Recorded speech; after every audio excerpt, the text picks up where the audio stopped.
Il y a longtemps, dans l'ouest du Puy-de-Dôme, un vaste territoire. Évaona, puis Évaon.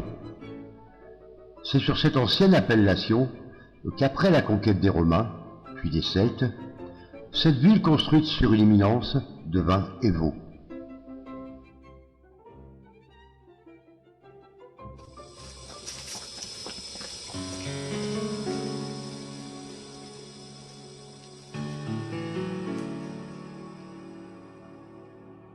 Tu me racontes l'histoire d'Évo? Alors écoute bien, c'est une très belle histoire.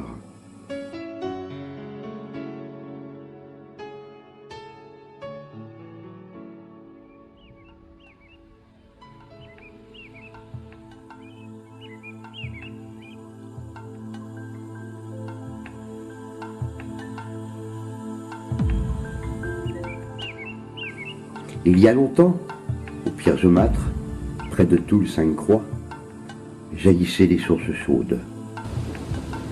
Jalousement gardées par les fades, elles guérissaient les maladies des gens du pays. Mais ceux-ci un jour les délaissèrent, et furieuse la grande fade bondit sur la plus haute des pierres, et d'un coup de pied fit se tarir les sources. Puis de colère, saisissant un lourd marteau, elle le lança au loin en s'écriant « Où ce marteau tombera, la source jaillira !» Et le marteau tomba à Évo. La source d'eau chaude jaillit.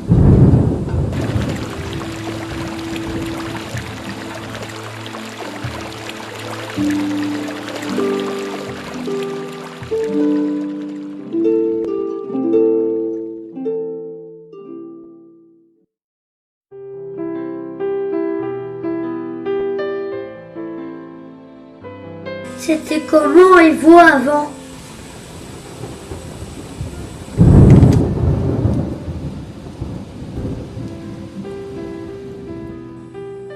Pendant le Moyen-Âge et toute la période de l'Ancien Régime, Évo vit principalement au rythme des événements concernant l'abbaye des Chanoines. Après son rattachement à l'Auvergne au XIIe siècle, Évo devint la capitale de la Cambraille en 1443. La première société des bains fut créée en 1831. 2 années plus tard, naissait l'établissement thermal avec son hôtel actuel. Au cours du XIXe siècle, de nombreux travaux de rénovation sont entrepris. La porte Saint-Menet sera démolie, la place Saint-Pierre agrandie. Les anciennes écoles seront remplacées par un cabinet médical et l'office de tourisme. Évo-les-Bains demeure centré sur un capital inestimable que sont les eaux thermales. Évo deviendra Évo-les-Bains en 1961.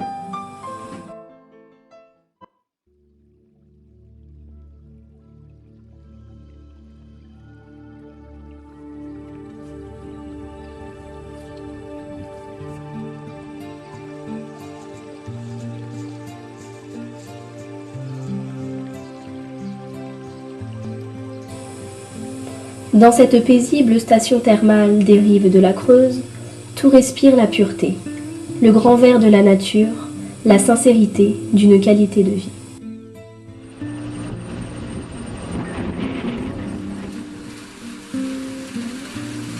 Bonjour et bienvenue à Évo-les-Bains.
À bientôt à Vaux-les-Bains.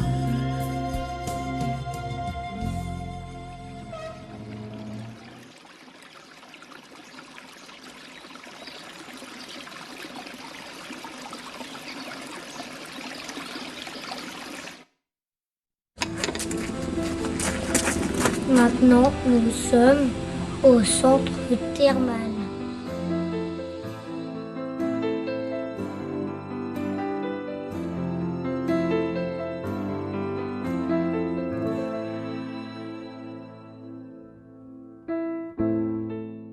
Les thermes romains, dont la construction débuta au début de notre ère, survécurent jusqu'au IIIe siècle.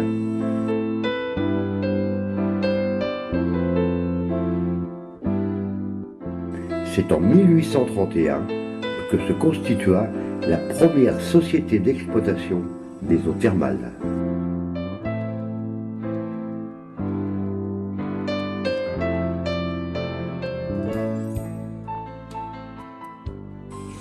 La nouvelle station thermale des Vaux-les-Bains, inaugurée en 2001, met à votre disposition 1400 m² de matériel neuf. Elle fait partie maintenant des stations les plus modernes de France. Spécialisée en rhumatologie et phlébologie, un accueil privilégié vous sera réservé de mars à octobre.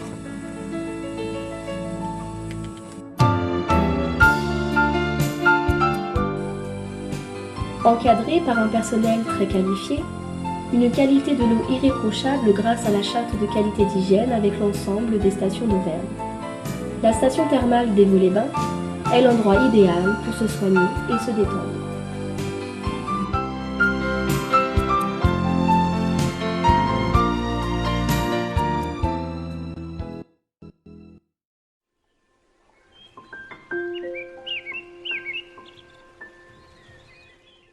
« 54 ans de voyage à travers la Terre pour devenir une eau riche en oligo-éléments. »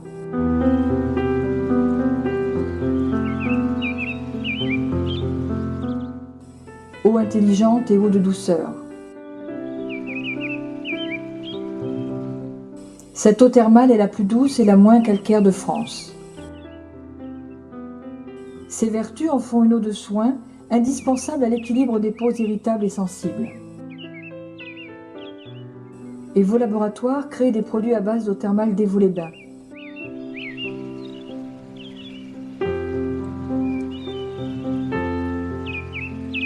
Avec le soutien de l'Union européenne dans le cadre de Leader Plus du pays de Combrailles-en-Marche, et vos laboratoires a innové dans différentes gammes de produits.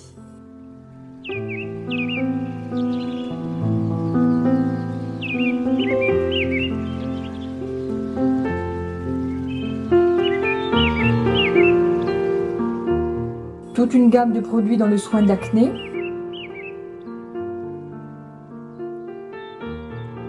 toute une gamme de produits dans le soin de la dermite séboréique et Volite DS.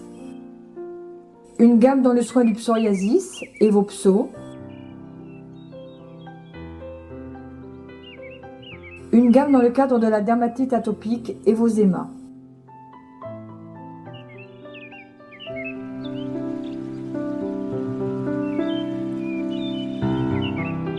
Tous ces produits vous permettront de bénéficier chaque jour des bienfaits de l'eau thermale sur votre peau.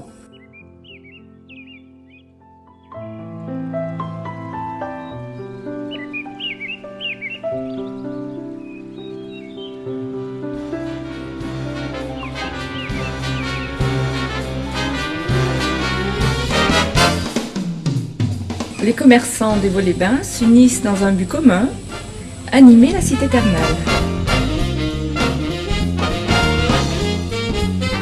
Et Vaux-les-Bains, c'est 45 commerçants et artisans à votre service toute l'année.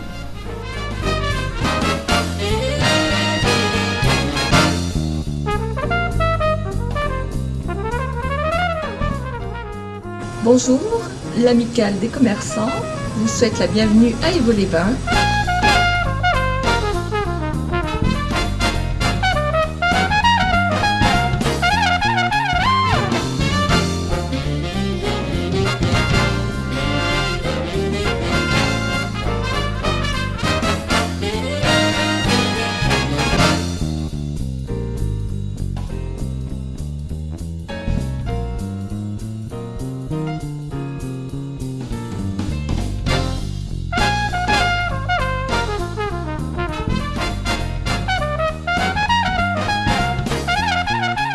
L'amicale des commerçants et artisans s'unissent dans un but commun, c'est d'organiser des manifestations.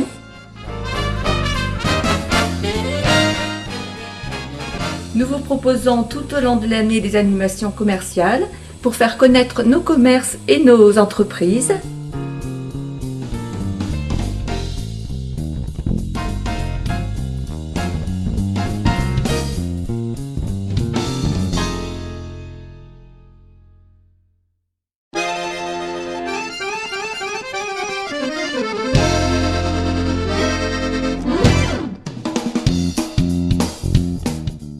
Résidence en Creuse, résidence heureuse. Vous souhaitez encore plus profiter des charmes incomparables de notre région? L'agence Rousseau Immobilier, créée à Évaux-les-Bains en 1979, saura vous accompagner pour toute acquisition. Vous bénéficierez des conseils d'un professionnel reconnu qui vous offrira le meilleur choix. De la fermette typiquement creusoise à la demeure luxueuse, à rénover ou prête à vivre, vous accéderez aux 1000 plaisirs. Pour être bien logé, une seule adresse, Rousseau Immobilier.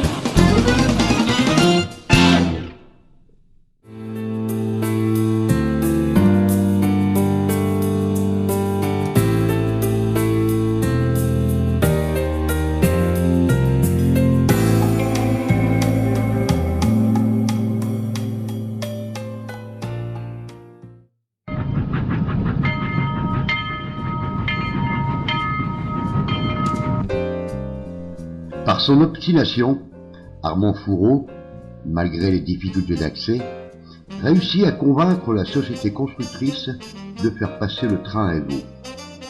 En 1885, la gare d'Évaux est reliée à Paris.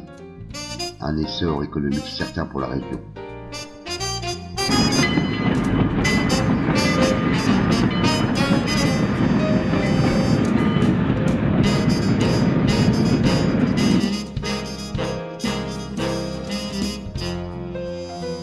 Afin de relier Budelière à Évaux, il fallut traverser la Tarde. Gustave Eiffel obtint pour le projet d'un pont, le pont de la Tarde.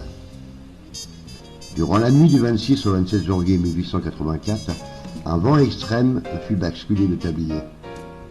Cet ouvrage sera réalisé en 1885.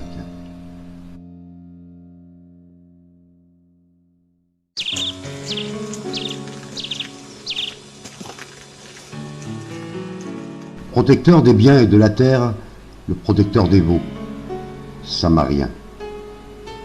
Il fut retrouvé mort en 513 au pied d'un pommier et enterré dans l'église d'Évaux. Après 6 années au couvent de Pressigny, il devient ermite dans la presqu'île d'Entraigle, au confluent du Cher et de la Tarde. Vénéré de génération en génération, il rassembla de nombreuses foules à Évaux. Il vient là prier tous les ans et il a laissé tout ce qu'il avait puisqu'il était de Bourges. Alors il a laissé le bateau à Bourges pour venir vivre en ermite.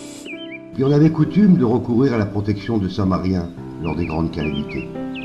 En 1629, alors que sévit une grave épidémie, les habitants d'Évaux firent vœu de construire une chapelle et de s'y rendre tous les ans en pèlerinage. Une messe y est célébrée tous les dimanches qui suivent le 10 octobre. Les jeunes gens désireux de contracter un mariage heureux allaient sonner la cloche pour s'assurer de la protection du saint.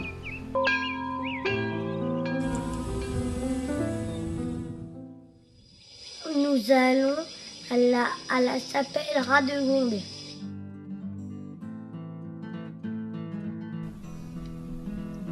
Ancienne église paroissiale du Châtelet d'Entraigue, cette chapelle marque le souvenir de Radegonde. La belle-fille de Clovis et future sainte vint se recueillir sur le lieu de pèlerinage de Saint-Marien, sur la route alors de Poitiers vers Arles. Une très ancienne croyance affirme que lorsque tu entendras l'orage, pour vite faire tinter la cloche de Sainte-Radegonde, et l'orage se dissipera. Habité jusqu'au XIXe siècle, vous observerez un ancien cimetière datant du XVIIe siècle. Ce sont les seuls vestiges de l'ancien village du Châtelet d'Entraigue.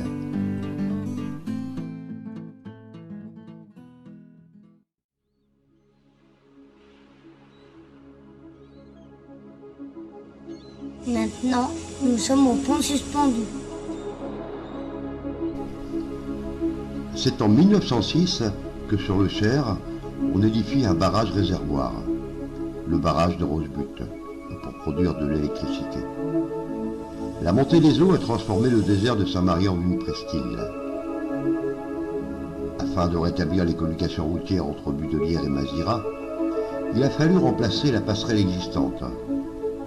Au pont du bateau du Mât, succéda en 1921 le pont suspendu.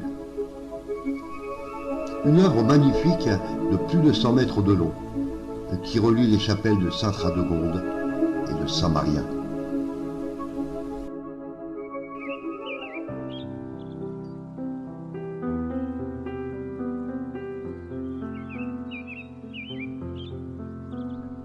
En 1920, le chanoine Meunier, curé doyen des Vaux, fut séduit par la beauté de la vallée de Chacreau. Il y plaça une statue de Notre-Dame de Lourdes, et chaque année, une procession a lieu le 15 août, suivie d'une cérémonie religieuse.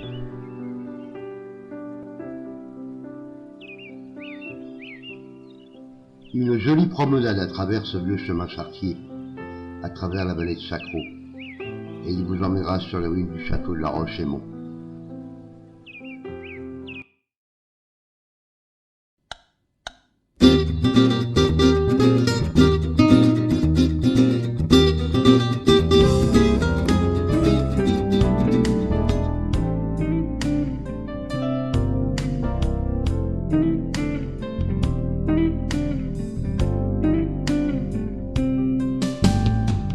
L'équipe de l'Office de tourisme des Vaux-les-Bains vous accueille tous les jours et vous propose de nombreux services et animations.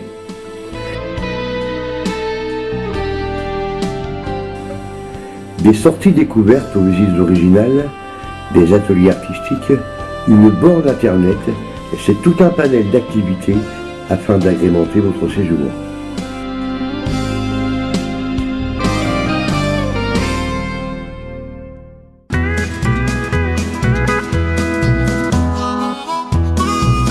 De nombreuses manifestations ont lieu toute l'année. L'Office de tourisme, les associations, la municipalité, les commerçants et artisans, le comité des fêtes font des Vaux-les-Bains une ville festivalière.